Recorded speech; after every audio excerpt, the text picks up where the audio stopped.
1977 में इलेक्शन लड़ा तो इलेक्शन के दौरान इन्हें एक सरकारी अफसर ने बुलाकर कहा कि महमूद खान आप तो जीत नहीं सकते। तो इन्होंने उन्हें एक जवाब दिया था। उन्हें कहा कि मैंने ये सुना है कि वाक़या कुछ इस तरह था कि उस अफसर ने एक सफ़ेद रंग की पैंट पहन रखी थी। तो फिर महमूद खान अचकज़ई साहब ने कहा कि फिर आपकी पैंट भी नहीं रहेगी और इलेक्शन में धांधली करने वालों की पैंट भी नहीं रहेगी। और वाकई ऐसा हुआ कि 1977 में ही वो सारी पेंटें उतर गई।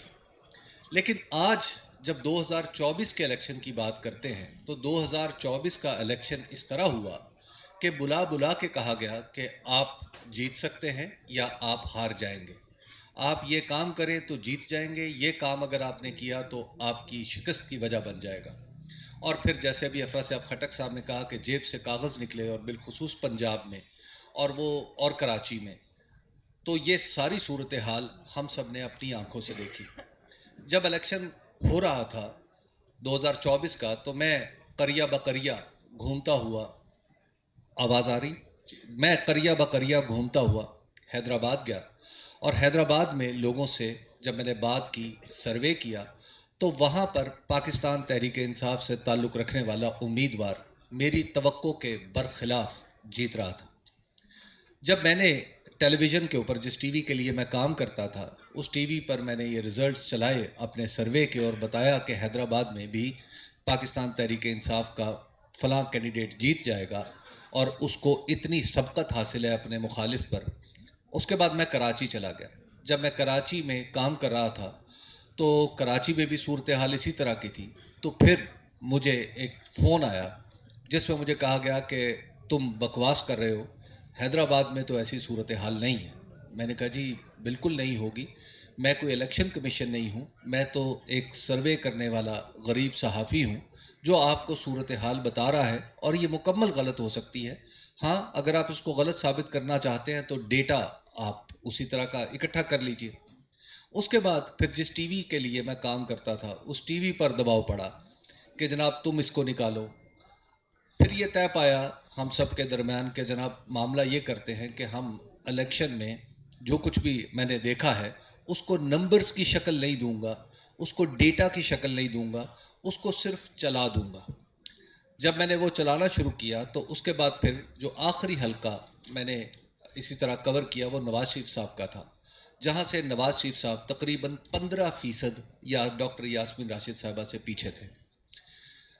जब इलेक्शन कंक्लूड हुआ तो ये वो सर्वे था जो शायद पाकिस्तान की तारीख का सबसे बड़ा था कि जिसमें 36,000 लोगों से हमने बराह रास्त बात की, और चित्राल से लेकर कराची तक। इतना बड़ा सर्वे महज रिकॉर्ड के लिए अर्ज़ कर रहा हूँ कि सदारती इलेक्शन में, अमेरिका के सदारती इलेक्शन में भी नहीं होता जितना बड़ा पाकिस्तान के अंदर ये सर्वे हमने कंडक्ट किया। दुनिया भर में इलेक्शन सर्वे, अगर कोई भी एक ऐसा आदमी जिसने ज़िंदगी में कभी सर्वे ना किया हो और उसे सर्वे का पता ना हो, तो स्टेटिस्टिक्स ये बताती है कि उसके सर्वे में गलती की गुंजाइश 5% से ज़्यादा नहीं हो सकती, और अगर बहुत ही आदमी जो माहिर हो अपने काम का तो वो 3% प्लस माइनस की गलती के साथ दुरुस्त नताइज पर पहुंचता है। जब मैंने इस सर्वे को कंक्लूड किया और उसके जो नताइज दिए, और जब फिर 8 फरवरी को बल्कि 10 फरवरी को जब नताइज फाइनल हुए, तो पाकिस्तान का सबसे बड़ा सर्वे 59% गलत था। 59% ये सर्वे जो पाकिस्तान में मैंने किया था वो गलत था। लेकिन मेरे लिए हैरत की बात थी कि जब मैं फॉर्म 45 को देखता था तो फॉर्म 45 के मुताबिक मेरा सर्वे 100% ठीक था, और फॉर्म 47 के मुताबिक मैं 59% गलत था। और जब मैंने इसके लिए अपनी एक दयानतदारी का तकाजा था कि अगर मैं सर्वे गलत करता हूं तो मुझे आइंदा ये काम नहीं करना चाहिए बल्कि मुझे सहाफ़त छोड़ देनी चाहिए। तो उसके बाद मैंने नवाज शरीफ साहब का हल्का और उसके फॉर्म 45 देखे। उन फॉर्म 45 में मुश्ते नमूना खरवार ये है कि एक एक जगह पे 2200 वोट थे उनके हलके में, एक पोलिंग स्टेशन पे, और उन 2200 वोटों में से 2164 लोगों ने वोट डाले थे। और वो बाकी 36 लोग कौन थे, मैं उन्हें ढूंढ रहा हूं कि आखिर वो इलेक्शन, वहां उस दिन उन्होंने इलेक्शन में वोट डालना क्यों मुनासिब नहीं समझा। फिर नवाज शरीफ साहब के अपने हलके के जितने वोट, उनके जो फॉर्म 45 हैं, वो पाकिस्तान की तारीख में जब भी कोई अजायब घर बने तो उस अजायब घर में रखे जाएं, क्योंकि उनके ऊपर कटिंग करके बाकायदा आरओ ने साइन कर रखे हैं, जबकि बाकी तमाम फार्म 45 में ये तकल्लुफ़ भी नहीं किया गया। उनके फार्म 45 को दीगर फार्म 45 पे ये ख़ास नुदरत हासिल है कि उनके ऊपर बाकायदा तौर पर कटिंग करके दस्तखत किए गए हैं।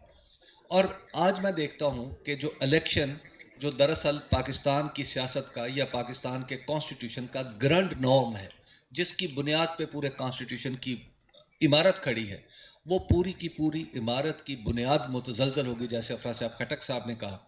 और अभी तक उस तरह की तहरीक बर्पा नहीं हुई जिस तरह की 1977 में हो गई थी। आखिर इसकी क्या वजूहात है, ये किसने करना है?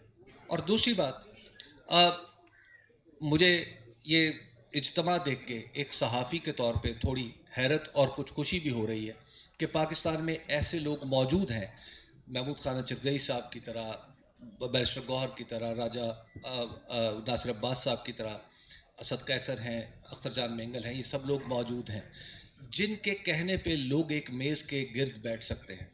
अफसोस के साथ कहना पड़ता है कि आज की हुकूमत ये कन्वीनिंग पावर भी खो चुकी है।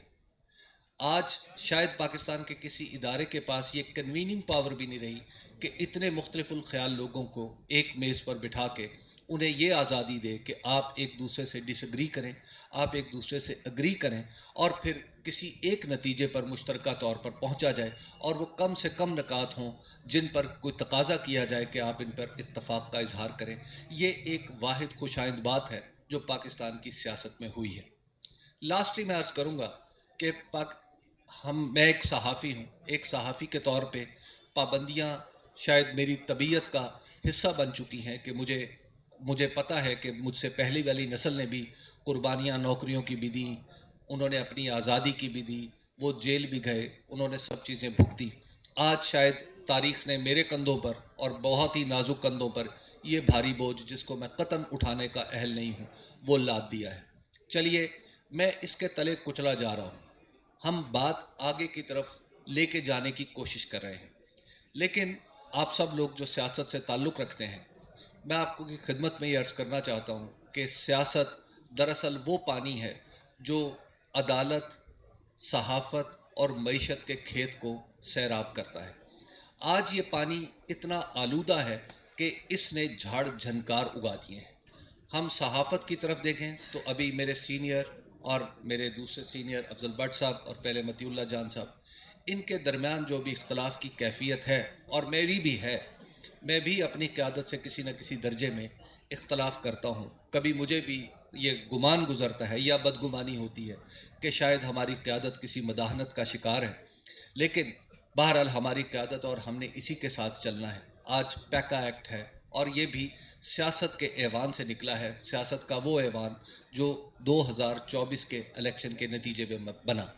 और आखिरकार हम देख रहे हैं कि हर जगह एक तकसीम पैदा हुई है, और इतनी गहरी पैदा हुई है कि अब हम सहाफ़ियों को आपस में रिकन्साइल करने का मौका नहीं मिल रहा, जो अपनी अपनी आरा पर इसरार करते हैं। सियासतदानों की कैफियत यह है कि वहाँ पर भी कहीं रिकन्सिलिएशन के कोई इम्कानात नहीं हैं। इदारों और सियासत के दरमियान जो बाहमी इफ्तराक और खलीज है, वो इतनी बढ़ चुकी है कि उसको पाटने वाले लोग कम हैं।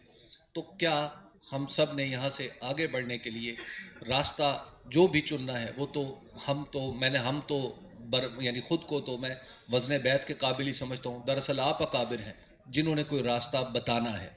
तो क्या हमारे पास वाकई कोई रास्ता बचा है, या जैसे यहाँ पर बहुत सारे लोग कह रहे हैं कि जनाब हमें सिर्फ लड़ना ही पड़ेगा? क्या ये लड़ाई की कैफियत में ये मुल्क इसका मुतहम्मिल हो सकेगा? क्या उससे पीछे कोई सूरत मौजूद है जहाँ पर हम आगे बढ़ सकें?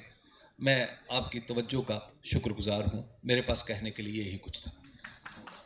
बहुत शुक्रिया जनाब।